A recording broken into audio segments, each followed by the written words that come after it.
La notizia della morte, anzi dell'uccisione di Osama Bin Laden è arrivata agli americani attraverso le televisioni che hanno interrotto i programmi tra le 10 e le 22:30 e le 22:45. Tutti le network nazionali, oltre che i canali all news come CNN eccetera, hanno interrotto per dare l'annuncio.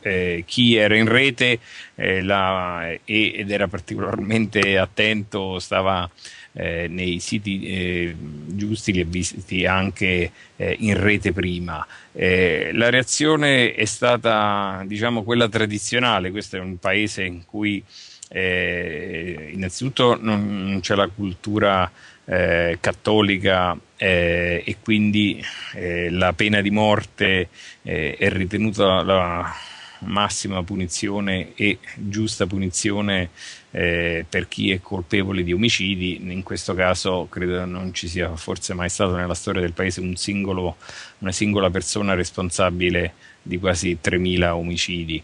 Quindi è chiaro che è stata una reazione, diciamo, ci si doveva aspettare. È stata sicuramente spontanea, e quello che mi ha colpito di più è il fatto che i protagonisti sono stati soprattutto i giovani, cioè le immagini che si vedevano da Washington davanti alla Casa Bianca, e chi qui a New York si è trovato o a Ground Zero o a Times Square erano soprattutto giovani, ragazzi, ventenni, persone che l'11 settembre del 2001 erano ancora teenagers, e questo ovviamente dà un po' il senso di quanto questa notizia abbia la presa che ha avuto. Non ci dimentichiamo che i morti dell'11 settembre sono stati e il colpo per l'America è stato maggiore di quello di Pearl Harbor. Pearl Harbor ha portato a una guerra mondiale, quindi in un paese che non ha mai visto guerre sul proprio territorio se non la guerra civile, e quindi non preparato come l'Europa da secoli di invasioni e di guerre. Io penso che avrà sicuramente un impatto, ma certamente sarebbe stato decisamente più forte se fossimo più vicini alle presidenziali. Siamo a 1 anno e mezzo di distanza, e quindi l'impatto, diciamo, sarà più razionale che emotivo.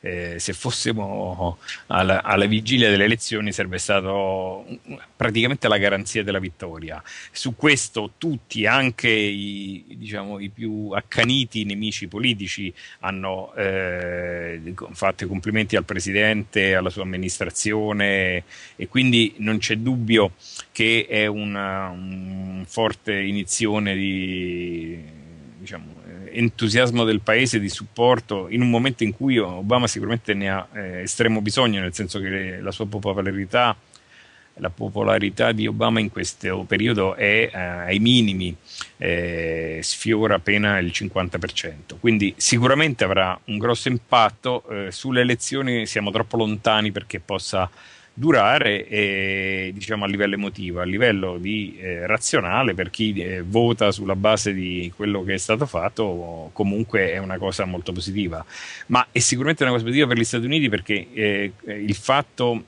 nonostante già George W. Bush prima e l'amministrazione attuale fino adesso abbiano sempre detto che Obama è soltanto uno dei problemi, e che la guerra al terrorismo significa combattere Al-Qaeda e non solo lui, la realtà dei fatti è che il fatto che lui a 10 anni quasi di distanza fosse ancora libero era uno smacco molto forte per gli Stati Uniti.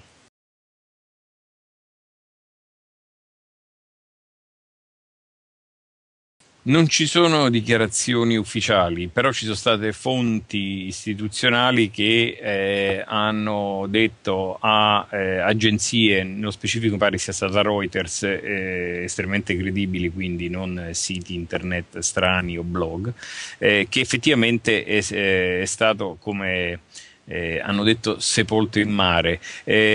Secondo me la cosa non mi sorprende in alcun modo e soprattutto devo pensare che sia stata parte di un piano già prestabilito, come quello di andare e uccidere Obama e non catturarlo. Cioè io non credo che sia stato casuale, cioè per gli Stati Uniti, essendo un nemico di guerra,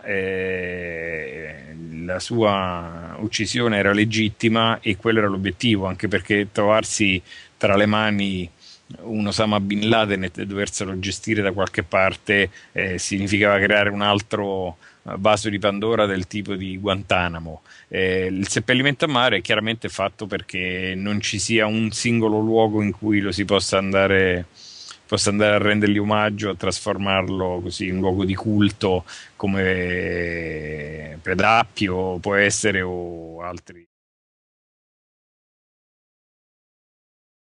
Beh, diciamo che sicuramente qui a New York la notizia ha colpito tutti. E oggi alla fermata dell'autobus, andando in ufficio, non ho trovato una persona che non stesse commentando o leggendo i giornali. Considera che qui i giornali hanno chiuso in tempo per dare la notizia questa mattina, quindi era già nelle prime pagine dei quotidiani. Quindi senza dubbio tutti, cioè dalle persone di qualsiasi classe, etnia, in una città come New York che ha visto 2600 e passa persone uccise l'11 settembre, questa notizia non è passata inosservata e c'è così, un'euforia che sicuramente si nota, si percepisce.